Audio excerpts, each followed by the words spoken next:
അവൽ നനച്ചത് ഒരു പഴയ രുചി ഓർമ്മ അല്ലേ?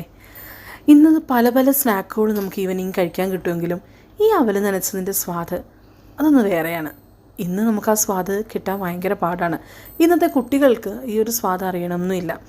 പണ്ട് സ്കൂൾ വിട്ട് ഓടി വരുമ്പോഴേക്കും അമ്മച്ചി ഇതുപോലെ അവലും തേങ്ങയും ശർക്കരയൊക്കെ ഇട്ട് പഴമൊക്കെ നുറുക്കിയിട്ടുണ്ടാവും ചിലപ്പോൾ കേട്ടോ, അവൈലബിലിറ്റി പോലെ.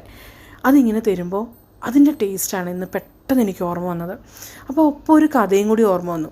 എൻ്റെ ചെറുപ്പകാലത്ത് ഞാൻ നിരണത്ത് അപ്പർ കുട്ടനാട്ടിലാണ് താമസിച്ചിരുന്നത്. ആ സമയത്ത് വള്ളത്തിൽ ആഴ്ചയിൽ 2-3 ദിവസം ഒരു അപ്പച്ചൻ വരും. ആ വള്ളത്തിൽ തേങ്ങ ഉണ്ടാവും, ഒപ്പം അവലും ഉണ്ടാവും. ചില ദിവസങ്ങളിൽ ഞങ്ങളുടെ അമ്മച്ചി എന്നിട്ട് തേങ്ങ കൊടുത്തിട്ട് അവൽ വാങ്ങും, അല്ലെങ്കിൽ പൈസ കൊടുത്ത് വാങ്ങും. ആ അവലാണ് ശർക്കരയൊക്കെ കൂട്ടി നനച്ചിങ്ങനെ തരുന്നത്. അങ്ങനെ പല പല ഓർമ്മകളാണ് എൻ്റെ മനസ്സിലേക്ക് ഓടി വന്നത്. ഈ രുചി അന്യം നിന്ന് പോകാതിരിക്കട്ടെ. ഇഷ്ടമായിട്ടുണ്ടെങ്കിൽ ലൈക്ക് ചെയ്യാൻ മറക്കരുത്, ഒപ്പം സബ്സ്ക്രൈബ്